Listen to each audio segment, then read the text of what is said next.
are nevoie de tratament.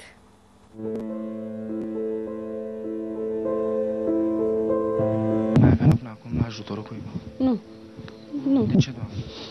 Pentru că mi-a fost rușine. Dar au nevoie disperată de ajutor. Sunt 5 oameni care trebuie să trăiască cu mai puțin de 600 de lei pe lună, dar cea mai mare provocare este să caute un viitor pentru mezină. Facem toate sacrificiile, în ciuda lipsurilor, în ciuda asta, să încercăm să recuperăm fata. Ce-mi doi cel mai mult pe lume este să-ți fac cum să bine, asta îmi doi cel mai mult. Ioana Ruxandra a venit pe lume acum 2 ani, la 10 minute după fratele ei, 10 minute însă în care mama nu a fost supravegheată. A plâns, apoi s-a înnegrit și nu mi-a spus că nu crește.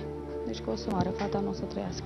A trăit, iar după 6 luni în care medicii au pus starea proastă a copilei pe seama colicilor, diagnosticul a venit ca un trăznet. Are paralizie cerebrală mixtă, tetrapareză spastică, microcefalie. Iar afecțiunile s-au înmulțit. Fetița este acum paralizată aproape complet. Nu există leac, dar starea ei se poate îmbunătăți prin kinetoterapie și oxigenarea creierului. Sunt costurile foarte mari, e 4 milioane o ședință, trebuie să-i fac 14-15 ședințe. Noi avem nevoie de banii, nu e o sumă fixă, e o sumă în timp. Pentru recuperarea fetei costă. Boala este foarte gravă. Tendința de recuperare,